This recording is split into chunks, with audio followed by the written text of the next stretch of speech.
If you've been going around the good old internet looking for the right podcast to fulfill your New York Yankees needs, well, I'll be the first to deliver the good news to you. You have found it. Here on Yapping Yankees with me, your host, Mike Scudero, you and I will be discussing the latest news, takes, and talk throughout the entire Yankee universe. Oh, and there may be some ranting on my behalf. Yeah. Anyway, what do you say we get to it? Let's get to yapping! Well, hello there, my fellow Yankee fans, and welcome to episode 207 of the Yapping Yankees podcast, where we yap about the Yanks and nothing but the Yanks. As always, I am your host, Mike Scudero, here on January 14th, 2024. Kind of weird to say 2 weeks after the fact, but hey, my last episode was on December 31st, so what the hell. Welcome to 2024, everybody. It has been quite the start to the new year. Where do we begin? Well, I guess the beginning would be a good spot. First off, I hope you all had a happy and safe new year, had a good time welcoming 2024 into our lives. Sure, it has the best of intentions, like all of its predecessors, but what it actually ends up doing could prove to be completely counter to that. We'll see. But otherwise, my 27th birthday celebration was awesome. Definitely great. Couldn't be more thankful to the hundreds and hundreds of people I'm fortunate to have reached out to me on my birthday usually every year, and yet again this year, who helped to make my 27th as special as all the rest, maybe even more special, honestly. And I always say I feel every single person should have at least that one day of each year for which they feel the entire world revolves around them. It's a nice feeling. So, had some friends come by, spoke to lots of others, spent time with my loved ones as always, the whole deal. It was honestly great. Always loved my birthday. Definitely wish it were warmer out during it. Literally in my least favorite season of winter. There's no baseball.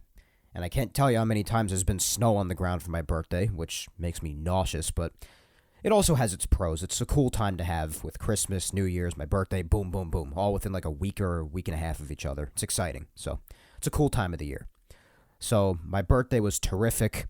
New Year's was fun. Lots going on in the Yankee universe the last couple of weeks since we last spoke on New Year's Eve. So, lots of positives there, for sure. But then, because there's always got to be something to balance the scales of life, a few days ago, and this might answer your question that you might have been having these first couple of minutes of the episode as to why I sound less enthusiastic or sound a little bit under the weather. Well, that's because I am. I am, or have been, not as much anymore, but I have been very, very sick, very under the weather. I am on the mend now, finally, but as you can hear, I'm definitely not 100% as of yet. It's not even for a lack of enthusiasm, really. I don't really have the energy much yet. Not fully restored, and my voice isn't at full capacity and all that, so still pretty sick here. Well, just be thankful you didn't hear me about 3 days ago, man, because you would have thought I had literally a half hour left to live. I'm not even kidding.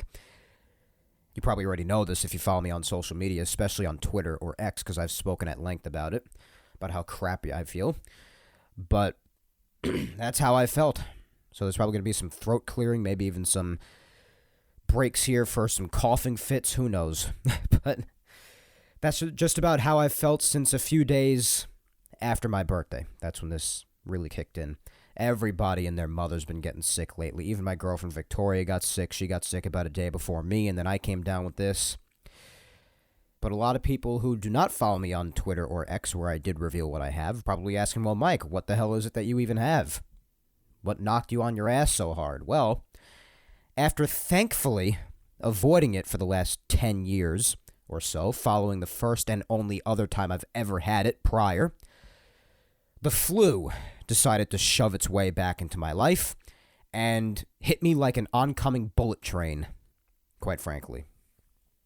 Yes, I've been down since overnight Monday into Tuesday until just, I don't know, like yesterday-ish. That's when I started to feel a positive turnaround, more or less. So, bunch of days just completely and utterly down and out. I even missed work from Tuesday all the way through to the weekend, which has never happened to me before. I never missed work for that long, or even school for that matter, for that long, going back to my school days. But when I got it 10 years ago, I remember it started out feeling like a cold. And then I unintentionally, of course, passed it on to my brother at the time.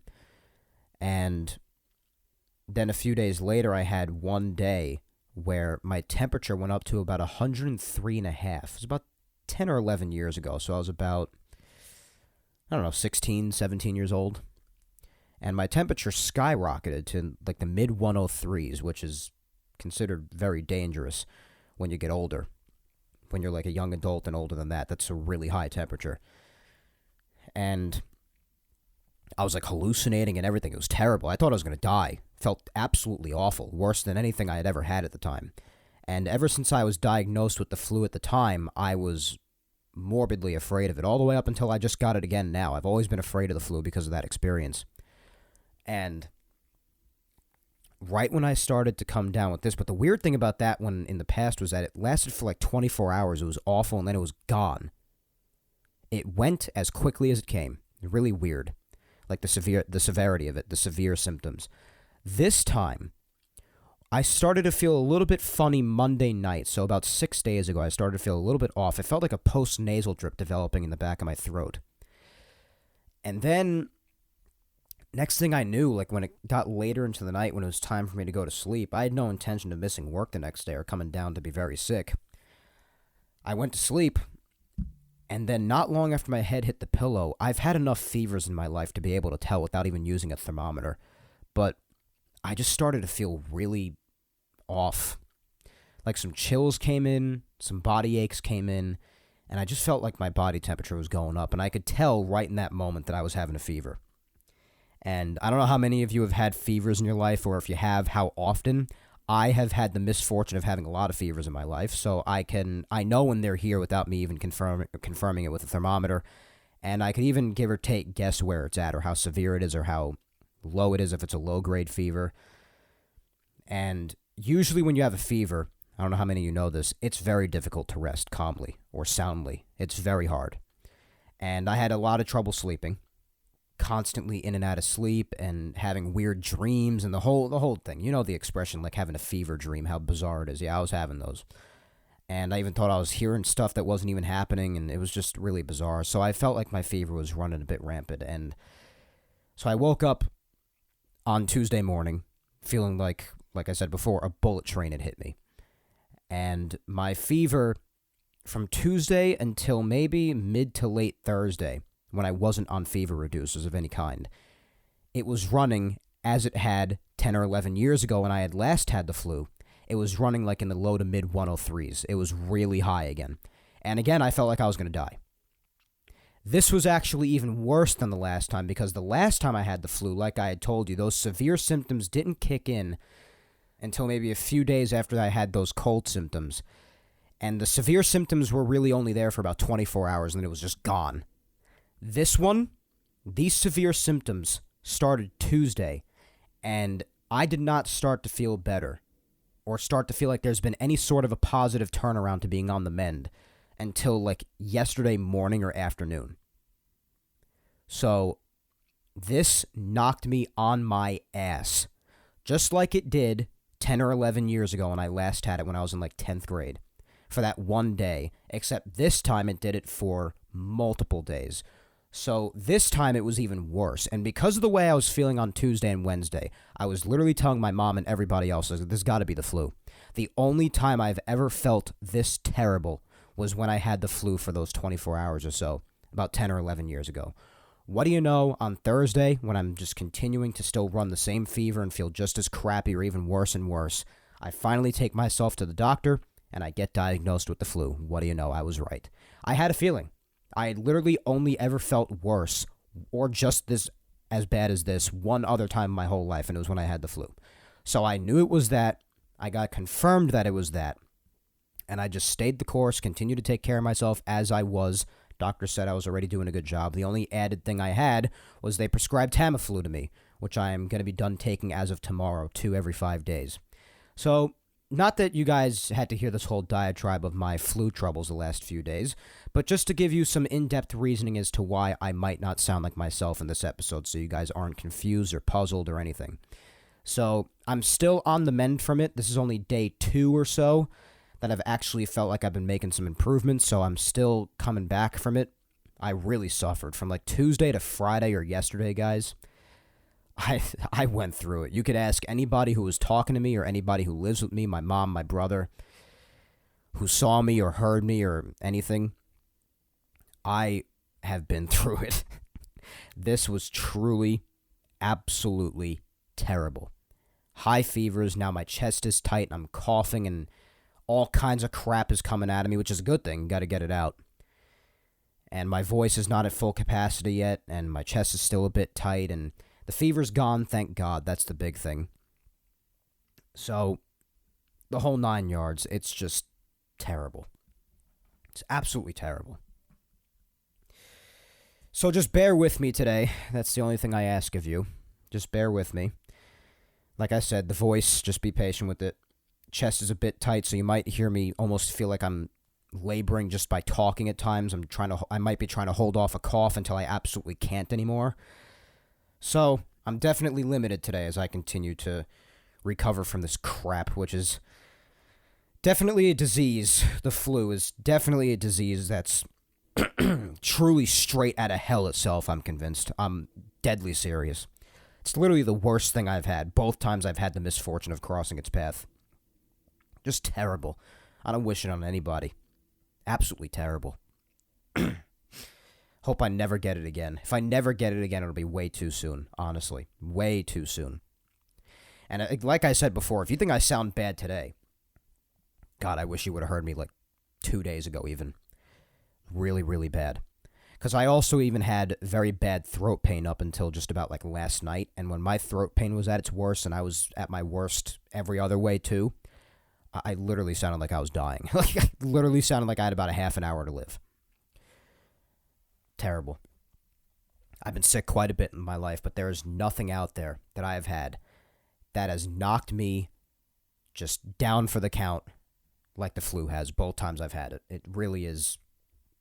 It's amazing what it does. I don't even know if amazing is quite the right word for it, but it's mind-boggling. It renders you speechless. It really does. It really sucks the life out of you. It makes you feel like you are going to pass away at any moment. It's just unlike anything I've ever had. Anything else, almost anything else, I swear it like tickles compared to the flu. It's just crazy. So again, just bear with me today. I'm going to do my best to try to make this as informative an episode as possible. Usually I always say as entertaining and thrilling an episode as possible, but I don't know how entertaining and thrilling I can make it as I usually do when I sound like this and I feel like this.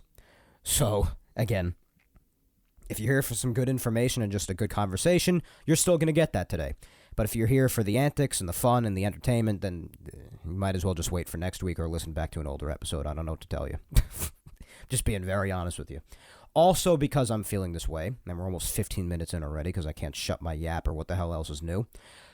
But just a little heads up as well, since I'm not at my best, and I want to still give as good an episode as I possibly can, and I don't want to overdo it for myself, I do not have a social media segment for today, which, yes, I know really stinks, especially in light of what's happened with the Yankees recently. There's definitely a lot to gauge people's thoughts on, and I will get back to doing that in my next episode for sure, not to worry.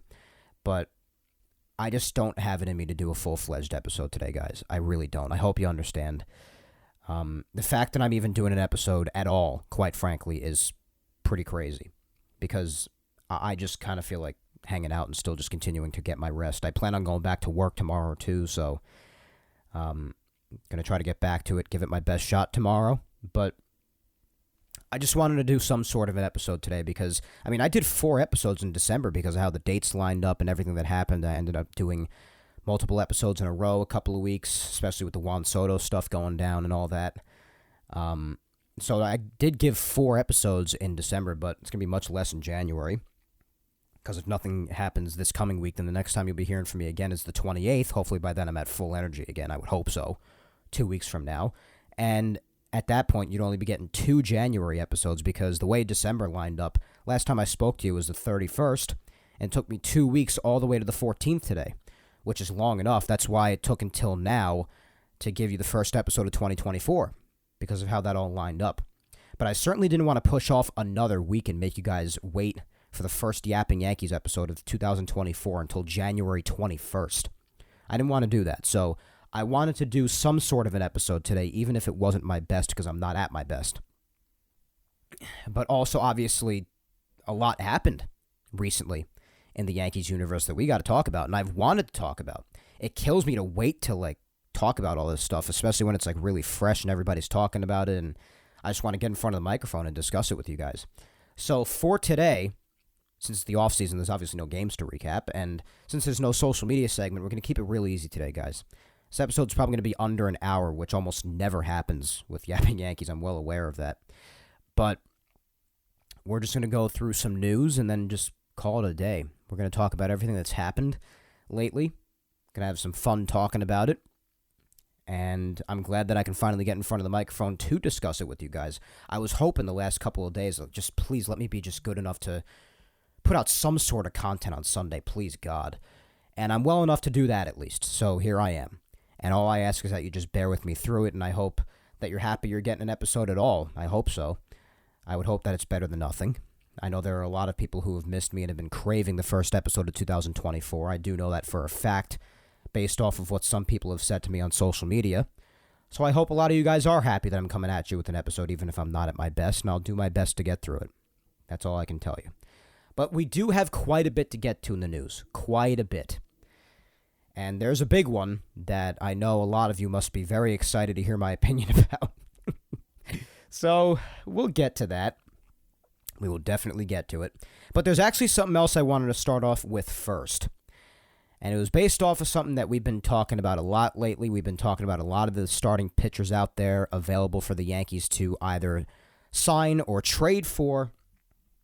And the last episode on New Year's Eve that I had, which was a lot of fun, I hope you guys enjoyed that one, was mainly centered around starting pitching and what the Yankees could do, all of us and all of our talks about what they could do to improve the starting rotation.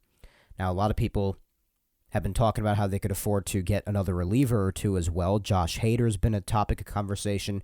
Jordan Hicks was a topic of conversation, at least up until he just signed his latest contract on Friday with the Giants, a 4-year, $44 million contract, so Jordan Hicks is off the market now.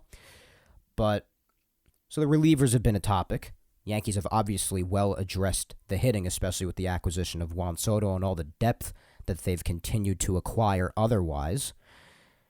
But the main area of conversation, of course, and the most important remaining, at least in my opinion, I've been very vocal about thinking that, is the starting rotation. And a couple of weeks ago, that was the main topic of conversation. It'll be a big one yet again today as the conversations about it all continue, and the Yankees continue to hopefully make moves in this arena as well. Well, there's something that I wanted to address, and if you looked at the comments section of episode 206 on SoundCloud or YouTube, you will notice a correction that I had to put for the video, because by the time I had realized my mistake, everything was already uploaded, and it was too late to do anything about it. And I had spoken about it at length too much throughout the episode to even edit it to make it sound better or what have you. So I've waited 2 weeks, and I've had to wait 2 weeks to do this, but better late than never. Finally going to make this official correction on record, on recording now, and this just goes to show you, I'm the man of self-accountability. I always say that. I'm glad to admit when I'm wrong and when I make stupid mistakes like this. But we were talking about Blake Snell as a major point of conversation because he was definitely a point of interest that people were talking about as far as starting pitchers. And I was talking about 2 weeks ago, in particular, about trade packages that it would take to get him, because I was saying he had one more year left on his contract with San Diego. Well, he doesn't. He does not have one more year left on his deal. That would otherwise make it a trade if he did. He's a free agent, and I'm a moron. So, there's that. So, I'm very sorry for saying that. Turns out 2 weeks ago, I had just taken bad notes. I don't know. I was talking about a lot of different starting pitchers, as you know. I think I was talking about at least like 6 of them. And it must have just been a stupid mix-up I had put in my notes for those who had a last year of arbitration or maybe one more year on their deal, and I must have just mixed up and crossed notes somewhere. I didn't make the mistake elsewhere. I must have just screwed it up when I was taking my notes on Snell. So, really dumb mistake on my part. Listen, it happens. I'm human. We're all human. It happens. Sorry about that. I had known throughout the entire time. I think I even mentioned on prior episodes before the 31st that Snell is a free agent and what it would cost contractually, perhaps. I think I even mentioned that before. It was just a dumb screw-up. I'm sorry about that. So, yeah, just basically cancel out all of that trade discussion that I was talking about with Blake Snell a couple of weeks ago and talking about what it would take to get him. But otherwise, the main point, the main idea of what I was trying to say with him still remains the same about what it would cost to get him. I still think that it would be too much. But rather than talking about it in a trade package mindset, we just have to talk about it in a contractual mindset now. And recent news would suggest that I'm correct about that, because the overall point I was trying to drive home, even if I had taken bad notes and I was wrong about whether or not he was a free agent, my overall point about saying why I don't think Snell would be here, even though I wouldn't have a problem with him being here, of course, just won the Cy Young in the National League, and there are a lot of good things about him despite his high walk rate and not tending to go too deep into baseball games and all that stuff. A lot of positives about him. I certainly would not have a problem with him coming here. There's no doubt about that. But my overall point about me thinking it would truly just take too much to get him here, well, that still holds true just in contractual form now, as opposed to what was the trade package discussion a couple of weeks ago. And it turns out that recent news would suggest as much, because he is requesting a contract that is apparently like in the mid $200 million, which I just don't think the Yankees or much of anybody else would be willing to do. Maybe somebody else would be willing to do it. But there were even reports today that the Yankees offered an official deal to him, and the Yankees had been linked to him for a long time. For over a week now, the Yankees have been said to be linked to Blake Snell, having discussions with him, and there was even news about a day or two ago that they made an official offer to him. And now, amidst hearing that he's asking for something around like $240 million, there's word that the Yankees offered him like $100 million less than that. So, I mean, my speculation, even if my detailing was wrong a couple of weeks ago, my overall feeling on the matter of Blake Snell costing too much and the Yankees possibly not being willing to do it seems to be holding true here. So Blake Snell, although he's definitely been linked with the Yankees, it's starting to look more and more like it's just not going to happen. So I definitely did want to start out the news segment by apologizing for that stupid mistake on my part a couple of weeks ago, and by basically shedding some more light on the Blake Snell situation as the starting pitching situation continues to progress here. So there's the Blake Snell correction and the latest on him. Let's go through the rest of news, Yankees and otherwise, obviously mostly Yankees, for what's happened the last couple of weeks since New Year's Eve. So basically, what's happened in 2024 so far, by definition. So on Thursday, January 4th, the day after my birthday, it was announced that the Yankees agreed to a deal with right-hander Cody Poteet on a 1-year major league contract, and the deal was pending a past physical. And some background on him for people who didn't know much about him. I admittedly did not know much about him, especially because he's been absent from the game for about a year and a half now. But he pitched for the Marlins in 2021 and 2022, and he pitched to a 4.45 ERA in 19 games, including 9 starts. So in those 19 games, 9 of them were starts, so 10 appearances were out of the pen. Now, the reason there's nothing for 2023, and like I said before, he has been missing from the game for the better part of the last year and a half, is because in August of 2022, he underwent Tommy John surgery, and then he signed a 2-year minor league deal with the Royals and only pitched in 1 minor league game in late September in 2023. I mean, timeline and trajectory-wise, it kind of sounds like Frankie Montas, don't you think? I mean, other than this was Tommy John surgery and Frankie Montas was shoulder issues, but still, the going out in late 2022 and not returning until the very, very end of the 2023 season is similar in that sense. But some background on his pitches, he throws up to 95-ish, so mid-90s with the fastball. He has a hard diving changeup with a respectable slider, too.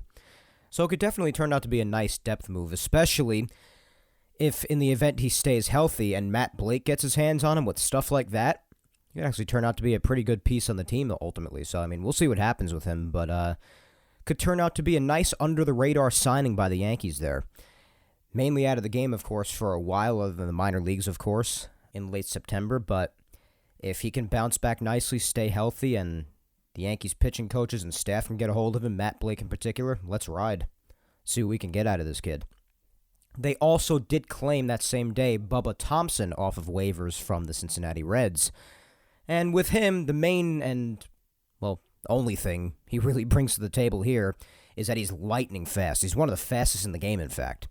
So it could definitely be centered around base running substitutions, and he's also an outfielder, so there's even more depth there. They've definitely done a very nice job at acquiring outfielders, period, but then a lot more depth on top of that, so maybe a late-game substitution if need be. But mainly, probably base running. It could really pay off sometimes to have those guys sitting on your bench just ready to be used at any time to run the bases who are just as fast as a bullet. And he could definitely serve as that. So Bubba Thompson on the Yankees as well, claimed off of waivers. We'll see if he has any role with the big league club going forward. Then, about a week later, on Monday the 8th, just the day before I full-on got sick, the Yankees did sign free agent infielder Kevin Smith to a deal. He played in the minors with the Blue Jays and the Oakland Athletics. So there's some infield depth for the Yankees, so they're just signing on a lot of depth lately. That's primarily been what they've done. They've done more other than that, but it's been a lot of depth, which I don't have a problem with. Even if they don't end up having a role with the big league club to that much of a capacity, it's always good to have around. That's what people have been saying with all the guys that they've lost as well. I know it's mainly been with pitching depth that they've lost, but just depth in general is a good thing to have. You don't want to completely gut your system and have no other backup options to go to. That's quite literally how you run an organization into the ground. It's not only just about the main guys that you plan on using. You got to have backups in case everything comes apart. So especially if it costs little to absolutely nothing at all, you'll never hear me having a problem with depth signings, that's for sure. On Wednesday the 10th, it was officially announced, just for some scheduling purposes, some more news here. The Yankees pitchers and catchers. We're getting there already, guys. I know it's crazy. But to think that in a month, we're going to be celebrating Yankees pitchers and catchers reporting to Tampa already. Because that's going to be taking place. It was made official on the 10th that they will be reporting on February the 14th. It's January 14th today. So in 1 month, our pitchers and catchers will be holding workouts and have them met up in Tampa. Can't believe that. I cannot believe that. So happy. When I saw that on Wednesday, around that time when this news broke, I was basically on my deathbed, but as much of me as possible was as happy as possible. Trust me, this was awesome news to be able to see. So, in 1 month, guys. And then a few days after that, on the 20th, the first full squad workout will be held. So, yeah, it is that close. The entire schedule, basically, more or less, was given out, and has baseball fans really looking forward to an awful lot. The first game that's going to be played in spring training is going to be on Thursday, February 22nd, just a couple of days after the Yankees' first full squad workout. It'll be the Dodgers and the Padres at 3:10 Eastern at the Padres camp. The 22nd. Just a little over a month away, guys. A little over a month. And the Yankees' first game will be against the Tigers on Saturday, February 24th. It's crazy. It's crazy that it is that close already. I cannot believe it. So there's your latest when it comes to when to expect pitchers and catchers, first full squad workout, first game of spring training, all the best first things to look to when it comes to bringing baseball back into our lives. Finally, right? Thursday the 11th, the next day, it was revealed that the Yankees did in fact bring back Luke Weaver. You do remember that the Yankees brought him in for the second half of 2023. Well, they are bringing him back on a 1-year, $2 million contract pending a physical. And the deal does include a club option for 2025, and if that's exercised, it gives the deal the potential to max out at $8.25 million for him. So Luke Weaver returns to the team, and a lot of people were clowning on this and everything, saying, oh, this is the big move. And well, listen, when Luke Weaver was first acquired, definitely I don't think any of us really thought much of anything of him. His numbers were definitely less than impressive when he was first brought over. I mean, you quite literally look at any point of his career, regardless of who he was with, whether it was the Cardinals, the Diamondbacks, the Royals, the Reds, the Mariners, it doesn't matter. You pick your poison. No matter who it was that he pitched with. I mean, it was pretty ugly. He was with 3 different teams in 2023. He was with the Reds, the Mariners, and the Yankees. Did his bouncing around, and ultimately when he ended up with the Yankees, his numbers obviously were less than impressive. In Cincinnati, which is where he spent most of the time, he started 21 games and pitched to a 6.87 ERA. And then in Seattle, he only started 1 game and appeared in 5 for them, 6.08 ERA. So then when he came to the Yankees again, nobody really even cared to think much of anything about him. But when he came here, he actually wasn't brutal. He was not bad. In 3 outings, in which the Yankees actually had him start, especially in the second half when things were the way they were, pitched to a 3.38 ERA, and in 13 1/3 innings, he struck out 16 guys. So he had a high whiff rate, that's for sure. And he actually wasn't awful. He wasn't. He was pretty decent. So the Yankees thought he was decent enough, I guess, to bring him back just on a $2 million deal with an option on the contract. I don't think that's brutal at all. Can't hurt.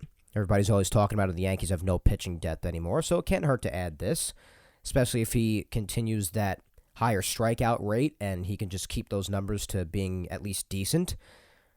I don't see how this one really hurts. On the cheap, could end up being a decent option to turn to. So Luke Weaver, back with the Yankees. Also, some news on top of that worth mentioning. The Yankees, because this period is approaching, obviously, we were talking about 2 weeks ago which pitchers are on the last year of their deals or which pitchers are on the last year of arbitration, which players in general are on their last years of arbitration or just have another year in general of arbitration. Well, the Yankees, with that time approaching, have avoided arbitration with all of their eligible players. And I'll run down the list just so everybody is aware of who they are and what they were able to settle with them on. First off is Juan Soto. We knew that Juan Soto was in the last year of his arbitration, hence him being a rental, at least as of right now, prior to being extended or signed next offseason in free agency. However, Juan Soto and the Yankees were able to settle on $31 million in his final year of arbitration, so that's how much Juan Soto will be making this year, quite a bit. Gleyber Torres and the Yankees settled on $14.2 million. Alex Verdugo and the Yankees, $8.7 million.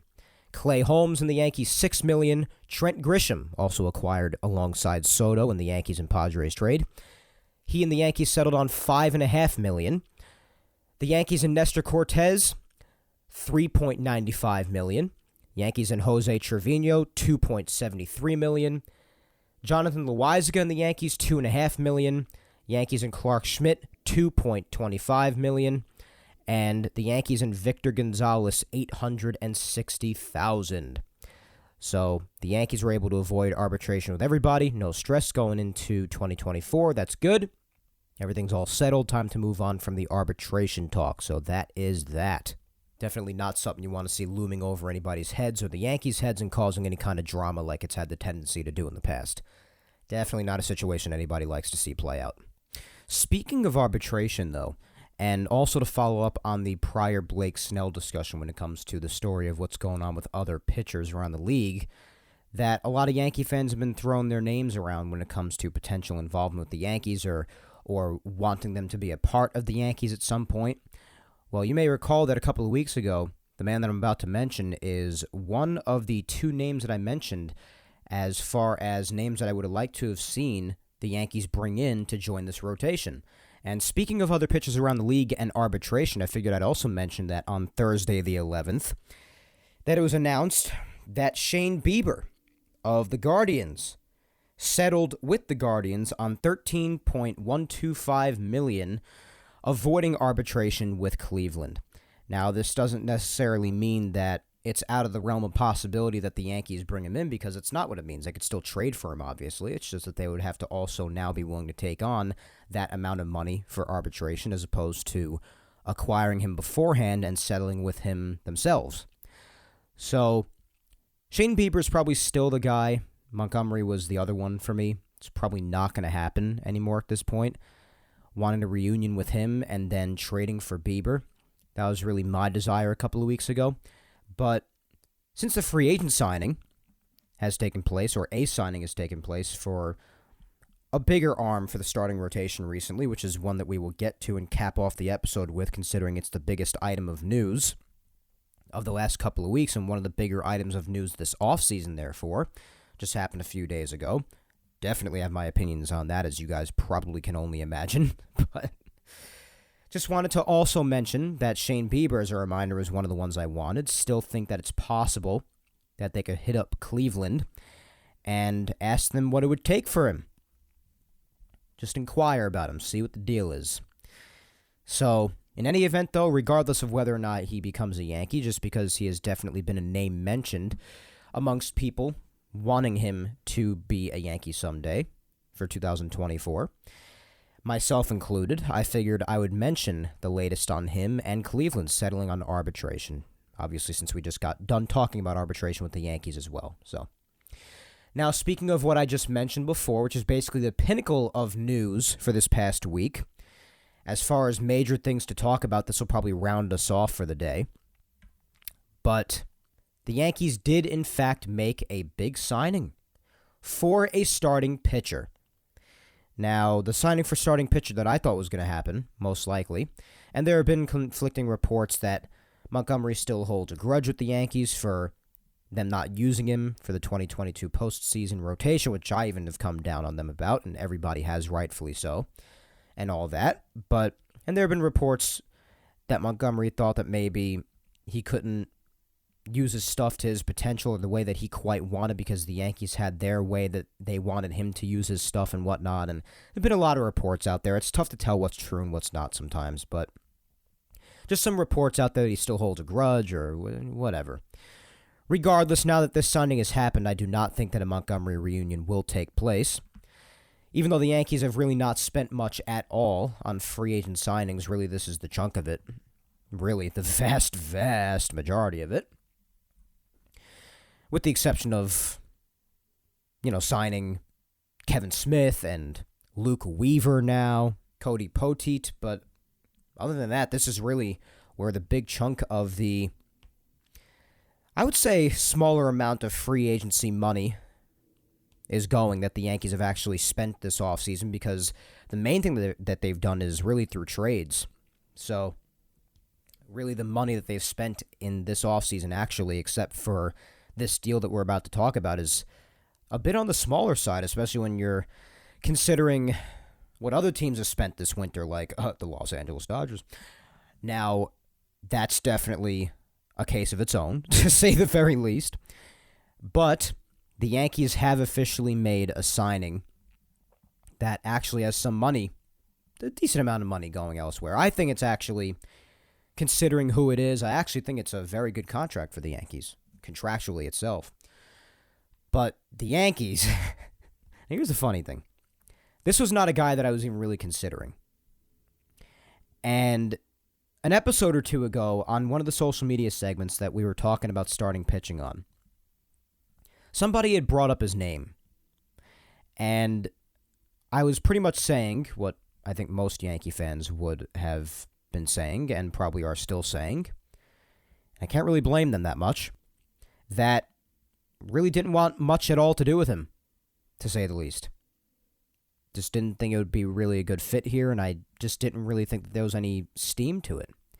Well, the portion about there not really being any steam to it, not really there being any discussion or any possibility of it happening, well, I was dead freaking wrong about that. Now, of course, there's plenty of reason to feel what I felt, but I guess all of it just proved to be crap. Like, it didn't really mean as much as was insinuated, I guess.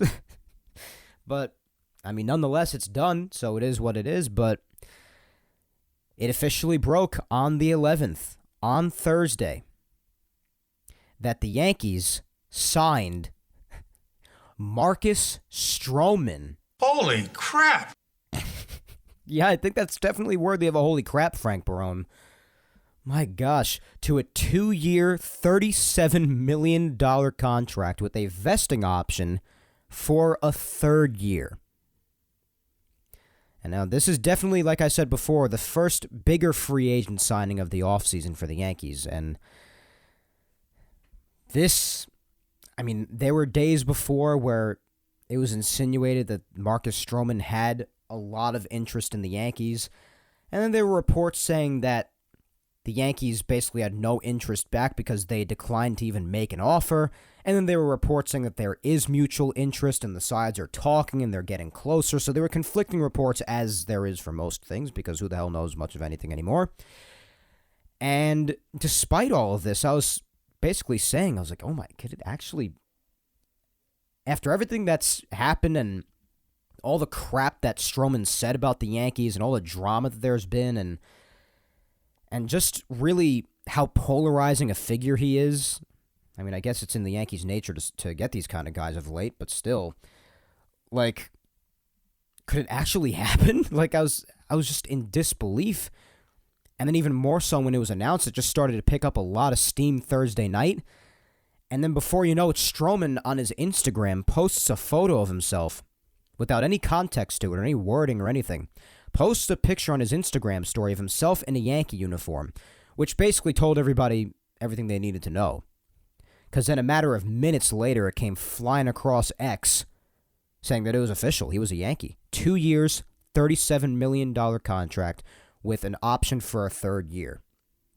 So it's a little over $18 million on average per year. Honestly, for Marcus Stroman, objectively, aside from all the personal crap that all of us have an issue with for him, when it comes to him as a pitcher, and when you think about what a lot of others who aren't even close to him talent-wise, what they've managed to get, like guys like Luis Severino, and no disrespect to Severino, it's just, I mean, it's a fact with what he did last year and how many of the last few years have been spent injured, and even someone like Frankie Montas, how they were able to get like between $14 and $16 million for this year. The fact the Yankees got Marcus Stroman for just a little bit over 18 on average per year, that's a good contract. I mean, I don't know how else you prove, other than comparisons like that regardless of how I or anyone else feels about Marcus Stroman, when it comes to him strictly as a player and this contract, that's a good contract by the Yankees, honestly. And with an option for a third year, too, if it works out well. 32 years old. He was an all-star last year still. So, sorry. As you can imagine, I got a lot to say about this. So, if you look back at last year, and I basically, when this person in my social media segment an episode or two ago mentioned Stroman, and I was talking about how I don't think it would ever happen, and I wouldn't really be for it happening, and all the reasoning for it. I mentioned a lot of this in my reasoning, that his numbers the last couple of years have kind of gone up and not in a great way. Not really too much of a high strikeout guy. Great ground ball guy. His ground ball rate is through the roof. But obviously he's not getting any younger either, and he missed some starts last year, slight injury concerns here and there, but, I mean, been consistent for the most part throughout most of his career, but concerns here and there briefly with the injuries, and he missed a few starts last year, and the second half of 2023, despite being an all-star because of how good his first half was, second half he really fell off pretty hard. So, just some aspects about Stroman that made me uncomfortable, and then there's how much I just dislike him as a person, quite frankly. So, personal opinion-wise, I take a look at everything the Yankees have done this offseason and what they've done each offseason the last year or two, and it's pretty funny when you look at it. This is the third The third antagonistic Yankees acquisition since the 2022 offseason, bro. Since the Yankees got Josh Donaldson. I think this regime gets off on acquiring guys we hate. I'm just being honest. That's what it's really starting to look like at this point. Donaldson in 2022, right before the season began, alongside IKF and otherwise. But as far as antagonistic players, that's what my point is. You got Donaldson, and now this offseason alone, Verdugo via trade, coming in, was definitely considered an antagonistic player against the Yankees. And now Stroman via signing. So I just thought that was pretty funny to point out, and pretty true. Now, out of those three examples, this is definitely the most sensitive and touchy situation of all of them, guys. Even more touchy and sensitive than Marcus himself. And I've spoken about Marcus plenty of times on this show. Plenty of times, even before that episode or two ago when that person brought him up in the social media segment. Quite frankly, all of it's been negative, if I'm being honest. I'm self-accountable, I'm honest, I got nothing to hide. And even when I was replying to that social media comment an episode or two ago, it was negative. I said I didn't want him here. I'd have a lot of concerns about him being with the team, being a cancer, being a negative presence. Because there's all the reason to. He's trashed the organization more than once. Despite there bafflingly being pictures on social media of Stroman in Yankees attire as a kid. Whether it be a hat, a shirt, and all, it doesn't matter. Plenty of history of him as a kid supporting the Yankees, yet trashing them on social media a number of times. Went after the starting rotation. As if anybody even asked for his opinion on either one. And he's even called Yankee fans fickle. Not to mention having blocked about 99% of Yankee fans on Twitter, or X. Most of which never even had a single interaction with the guy. Shockingly, I'm actually part of that 1% that isn't blocked. I know. And I've even gone after him directly on Twitter. And yet he's got people blocked up the wazoo who never even had an interaction with him before. So try to figure that one out. I've tried to myself. But hey, listen. He's a Yankee now and I'm not blocked, so I guess that's cool. Whatever. But listen, especially because of what I've already said about him and staying consistent on all that, I think we all know that he's going to have to be damn near perfect.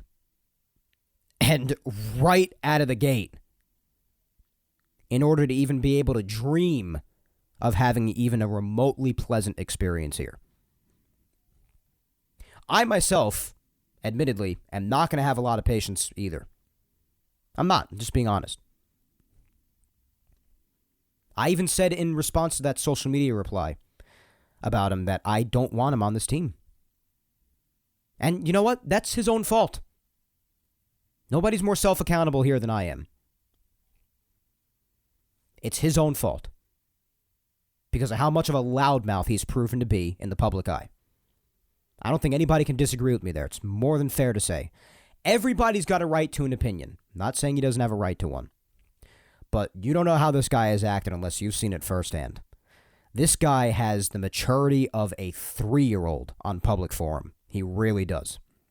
It's both beyond maddening and stupefying, honestly, from a professional athlete with the success he's had throughout much of his career. Stupefying.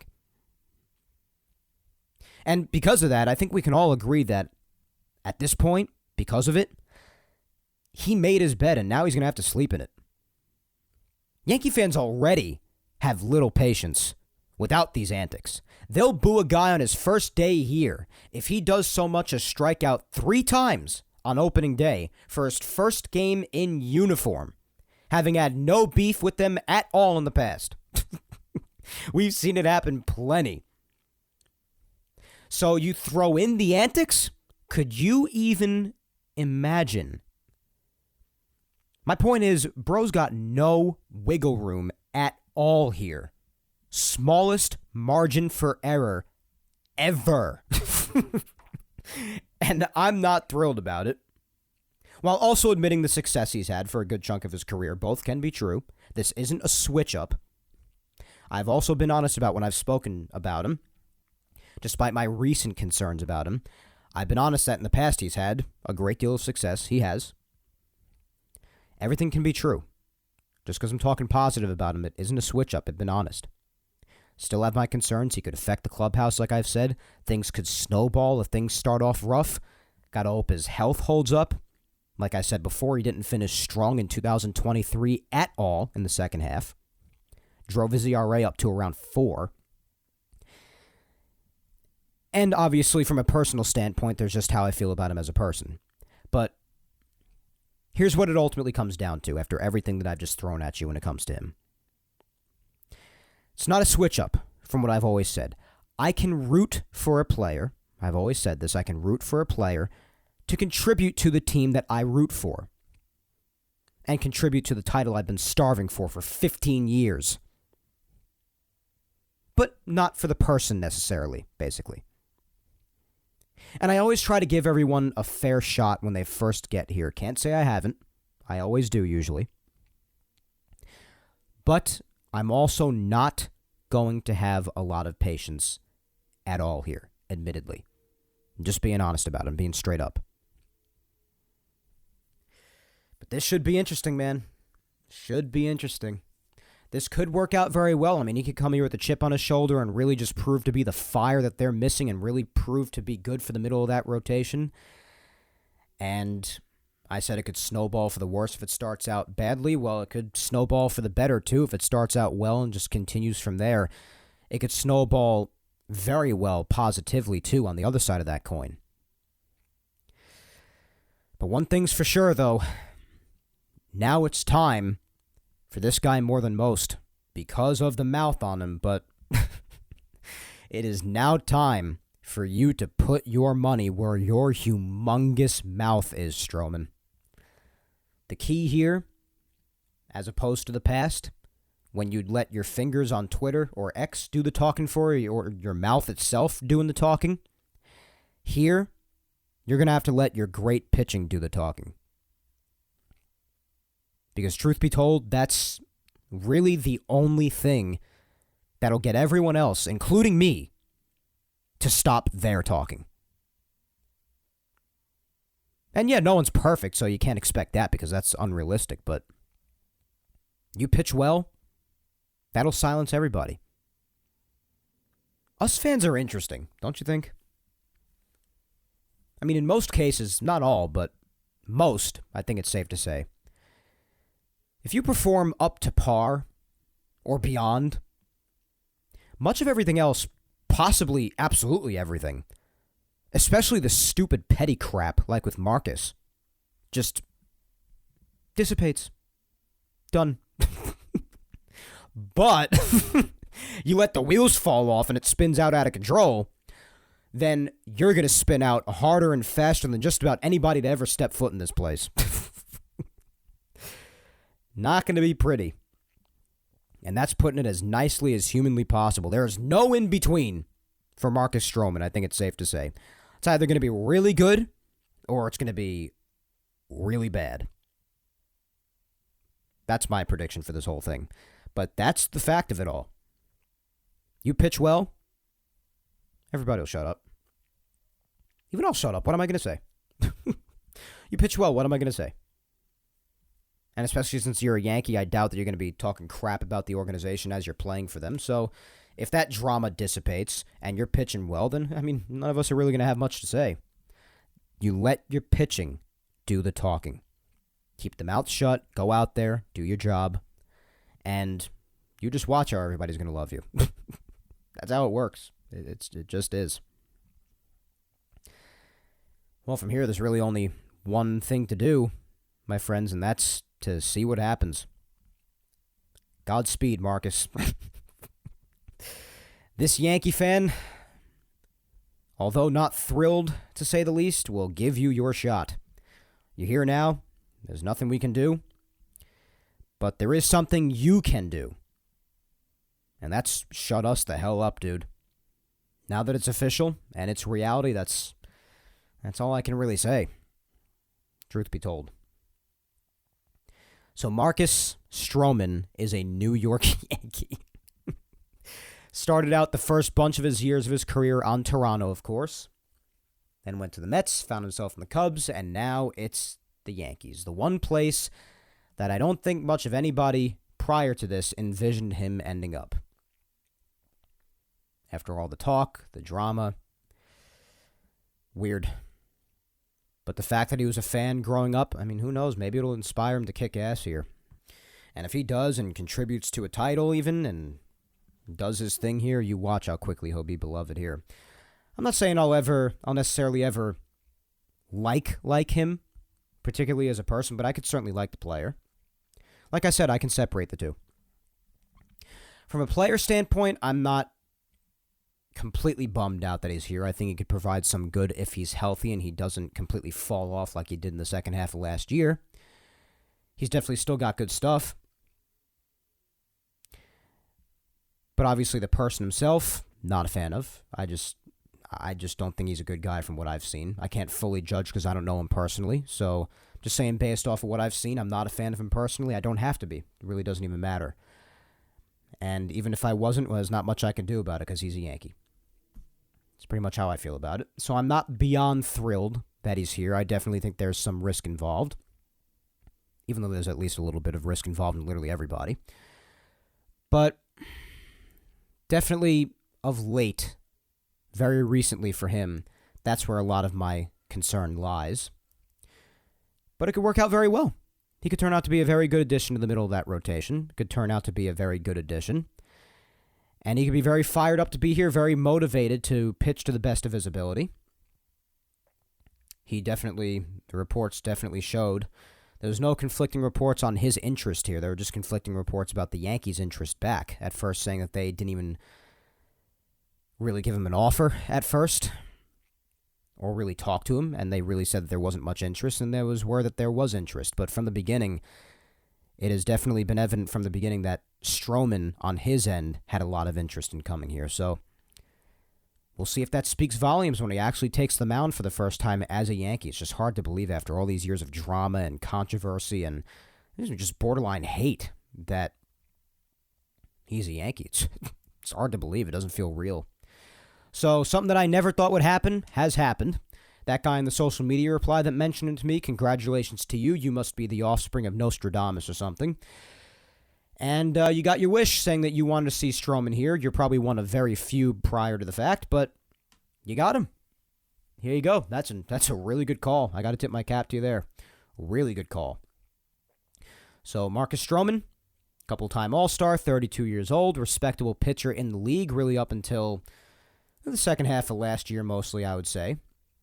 He is now a Yankee. I definitely think they could have done worse. I think there are a lot of worse options that they could have gone after than Marcus Stroman. And especially, like I said, when it comes to speaking about the contract itself, when it comes to judging it based off of the player Stroman is and what others have gotten when they've produced a lot less of late, I'll say it again. I think it's a really good contract. I think it's real good. So hopefully it works out because this has the potential to be really good. It does. We'll see. Not particularly thrilled, but definitely a lot of worse options out there, and I'll give it a chance. Give it a shot. Now, the one scenario mostly in which I will really not be okay is if it is, in fact, really the biggest move the Yankees make or the only starting pitching move that they made. Then I'm not going to be okay with it because you still have work to do if you're the Yankees. Right now, the rotation's playing out to be Cole, Rodon, Stroman, Nestor, Schmidt. Because before this Stroman signing, like I said, they didn't even really have a full-on five-man. It's pretty scary. But now that they got Stroman, they have a five-man. And it's not brutal at that. It's just there are a lot of question marks here, as we've really gone into and dove into throughout most of the offseason already. I'm not going to repeat myself too much. But I definitely still think the Yankees could really benefit from getting just one more guy. It would give them plenty of depth for the rotation, and also might even allow them to move maybe Nestor or Schmidt or somebody to maybe, if it would fit them better, to maybe the long relief role in the bullpen where Michael King was prior, before they gave him his starting opportunities to finish off the 2023 season. Especially if there's really nobody else in the bullpen to pick that up for the time being. As of now, one of those guys could serve there, and if there's an injury in the rotation, then bring that guy back in the rotation. You can play around with it a bit. It's just good to have depth, and I think you need to have someone that's more of a certainty rather than the uncertainties that still lie in this rotation. Carlos Rodon's an uncertainty. Even Nestor Cortez is an uncertainty. Those are your two biggest question marks. Guys who missed major injury time last year, and then when they were pitching, especially in Rodon's case, were not good. So you need at least one more guy, in my opinion. Just one more guy, and I'll feel really good about things. I really will. I know some people would like an extra bullpen guy. Maybe it's bringing back Wandy. Maybe it's looking elsewhere. Like I said, I just don't think Hader's very realistic, and for the money that he's asking for, I'm really overpaying relievers that much money. I'm really over it. So if it's bringing Wandy back, fine. If it's getting somebody else for a decent price, then fine. You could add to the bullpen if you'd like with another arm or two. But really the main remaining addition that I think they need, I think they need a starter or two. Now that one has been acquired, and it's a respectable one, I definitely think that they still need another. And even though it'd be tough to do so, because they've given away a lot in this arena already, particularly with pitching, but they've done a decent job in reestablishing that of late, and I hope they continue to do so. But Shane Bieber's still the guy that I'm looking at via trade, if I'm being honest. Now, the other names out there, definitely, like I mentioned before, Snell, Cease, and Bieber. And honestly, like I've said before, I just don't think Snell's very realistic, and especially in light of the latest news, I just don't think he's going to be a Yankee at all.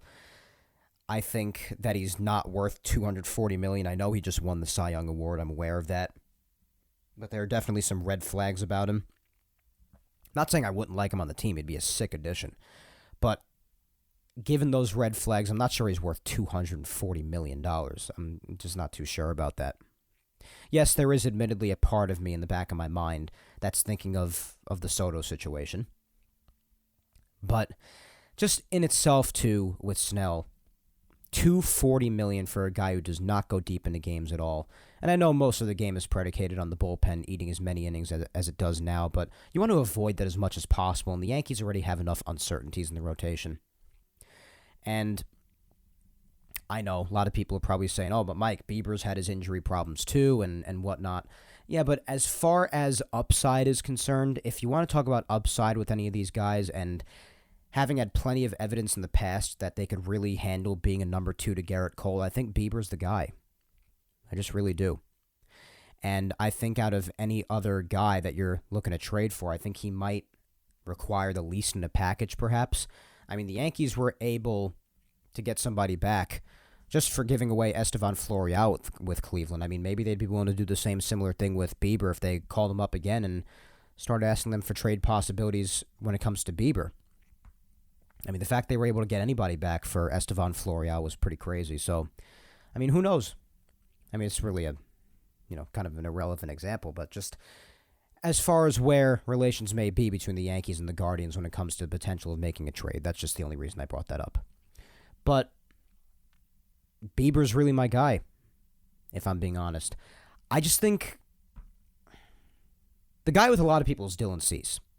And I'm sorry, I just don't see all the hype when it comes to Dylan Cease. I think the guy's a bit overrated, if I'm being honest. The guy's got good stuff. He throws hard. I get it. But if we're being really honest here when we get down to it, when it comes to seasons that he has had that make you be like, oh my God, like he could actually be like really elite. In 5 years in the league, he's only had one really good year. And that was in 2022. 2023, he took a big step back. I mean, he's definitely very valuable in the sense that he makes all of his starts. 32 starts in 21, 32 in 22, and 33 last year. So he's making all of his starts, and he's definitely durable. He's healthy. So that's a big positive, especially when it comes to the Yankees, no doubt about it. But 4.58 ERA, I definitely say he was a below-average pitcher last year. Pretty high walk total as well, a bit. Does strike out a lot of guys. Had well over 200 strikeouts each of the last 3 years. But his only really good, outstanding season was 2022, where admittedly in 32 starts, 2.20 ERA, 227 strikeouts, and 184 innings. ERA plus even of 180. 100's average. Just to give you a little hint in on that if you don't really know a lot about ERA plus. And then in 2021, 32 starts, 391 ERA. It's around 4. And in the shortened season, if you want to count that at all, he pitched to a 4.01 ERA, so he was in the 4s. And then 14 starts in 2019 in his first year, 5.79 ERA. His career ERA is just short of 4. So, I mean, some of the packages that people are putting together for this guy, I mean, you'd think that he's better than Shane Bieber. He is not. I mean, I think that Cease is from what I've seen with some of these trade packages, I think Cease is being overrated a bit. I'm just being honest. I'm not saying he wouldn't be a solid addition. I think he's got some potential, especially with his arsenal of stuff. But, I mean, what some people are saying, like, they would demand Chase Hampton or even Spencer Jones. I would not give Spencer Jones for Dylan Cease. Are you out of your damn mind? I would never. Spencer Jones is the number one prospect in the Yankees system right now. I would not give him for someone who pitched to a 4.5 ERA last year, even more than a 4.5 ERA. Are you kidding me? And in 5 years only has had really one good, like, amazing year? Get the hell out of here. Like Spencer Jones and then some. Like, hell no. Give me a break. That's what I'm seeing. Like, some of these packages, I'm like, oh my God, who the hell would ever do that? And yeah, if that's what the White Sox would demand, and I'm the crazy one, well, then yeah, then I guess what I'm trying to say is just don't friggin' do it then. I just wouldn't have a good feeling about that. Rather go after Shane Bieber, man. Because you look back at Shane Bieber's career so far, been in the league 6 years himself.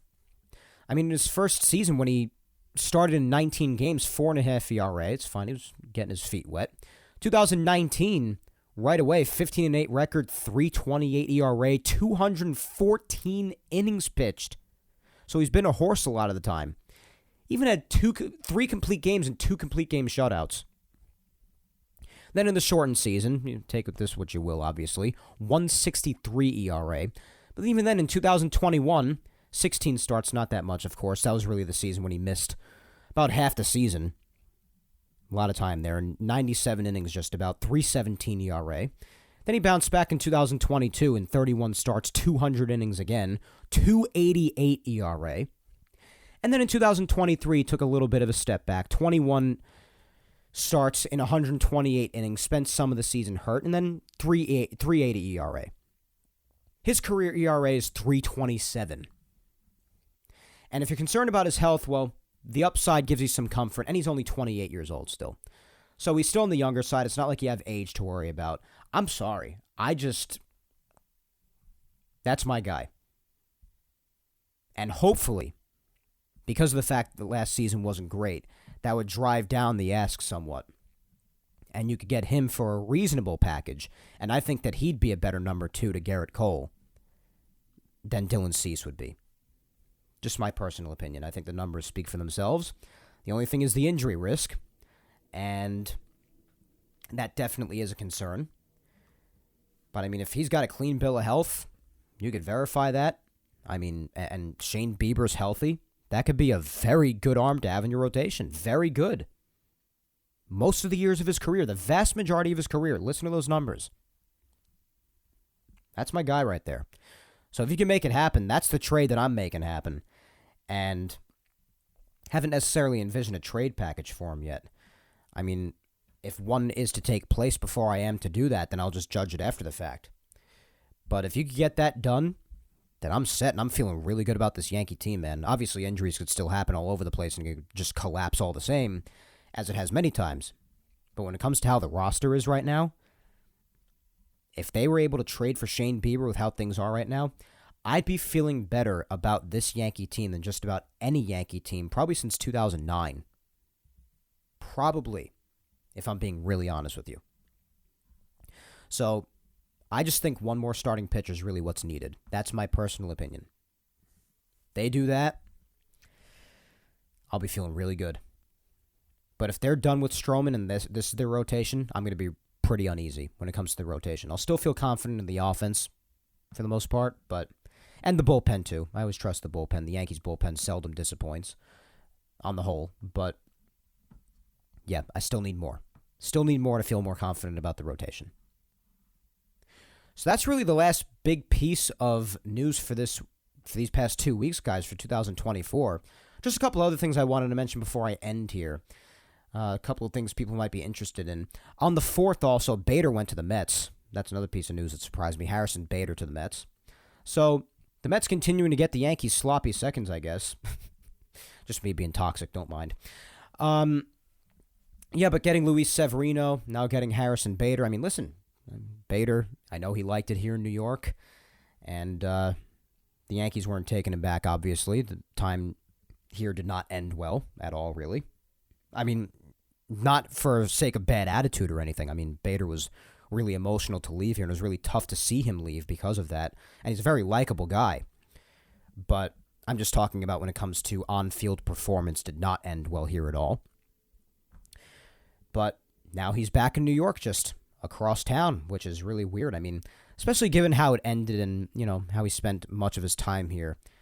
Not to be rude or anything, I have nothing against Harrison Bader at all, and I wish him all the best. Certainly not going to lose sleep with the Mets signing him, though. Certainly not going to lose any sleep. But I will say that it has been very strange hearing his name being associated with them. That's for sure. Really weird. So Harrison Bader's a Met. Didn't see that one coming at all. And I just want to give a tip of the cap to Rachel Balkovec as well. And some of you may not know who she is, but she's been in the Yankees system for the last couple of years in the minor leagues as a manager. First female to do so. But she did just get a job with the Miami Marlins as their farm director.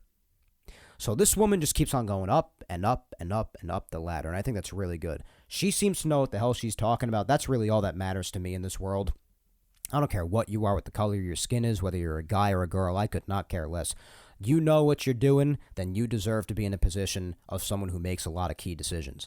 I don't really care what you are. If you know what you're doing, that's what I care about. But I do know that it is a very big deal nonetheless to have a woman in that kind of position like that.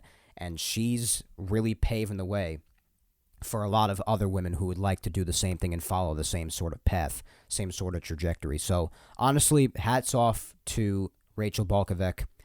Shame to hear that she's leaving the Yankees organization, but hey, onward and upward. If this position is going to be even better for her, if it's even more highly desired from her, if this is the area that she wants to work in, then God bless her. That is awesome. Glad to hear of her getting this position. Congratulations to her, and congratulations to the Marlins on the hire. And I couldn't be happier for her. This girl really seems like she knows what she's doing, so all the best to her, and for even bigger and better things in the future. I know a lot of people have been a big fan of her, and a lot of people were commending her for this. This is really making its rounds in the news because she's really, really being a pioneer for this stuff, really paving the way for a lot of women in this industry. So definitely wanted to mention that here on Yapping Yankees today and tip my cap to her as well. Well, guys, it is just about all for episode 207 of Yapping Yankees today. Like I said, still a good amount of time on the episode today, over an hour. What a shocker. But it would have been even longer with the social media segment. So, listen, I know today probably wasn't the most of entertaining episodes. I definitely know that. I'm still not feeling that great. So, again, like I asked you to do so for me earlier in the episode, I hope you bared with me today. And I hope it wasn't too insufferable to listen through. I did my best to try to make it entertaining here at times, but mostly just here for the information and to talk about how unbelievable it is that Marcus Stroman's a freaking Yankee. And just talk about everything else that's happened in these last couple of weeks. Lots of news that's come in. Lots of crap has happened. Yankees getting depth. Yankees getting Stroman. Lots of other things around the league that might grab the attention of a lot of Yankee fans. arbitration being dealt with, just a lot of crap coming through. So it's entirely possible something could happen this coming week too. Maybe the Yankees get another starting pitcher. Who knows? If anything major does happen, I will be back at you next Sunday, the 21st, but otherwise, same bi-weekly thing. I'll be back at you on the 28th otherwise.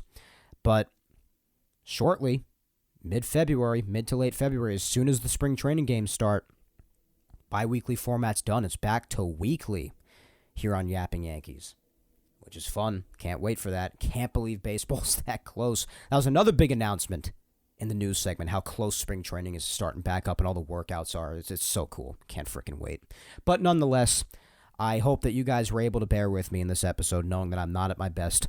Hopefully the next time we do talk, whether it's next Sunday or the following Sunday, hopefully I'm in better shape and we can get back to having the usual fun that we typically have here on the show every single episode.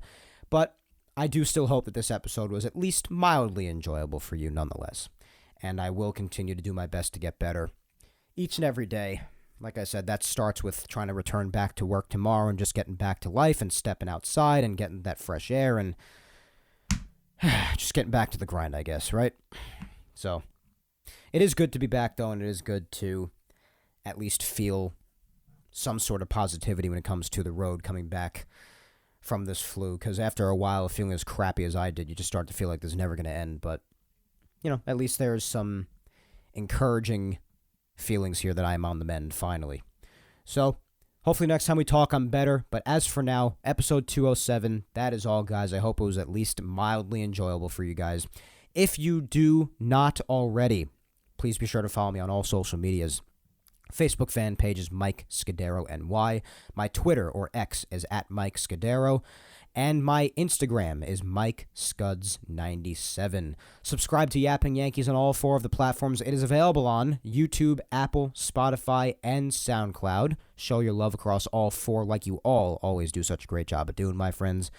And if you have the time, if you have missed any of the past Yapping Yankees episodes, do not fret. You can listen to episodes 34 all the way up to 207 today on YouTube, and every Yapping Yankees episode that has come out since the beginning, about 4.5 years ago, going back to episode 1 all the way up to today's episode.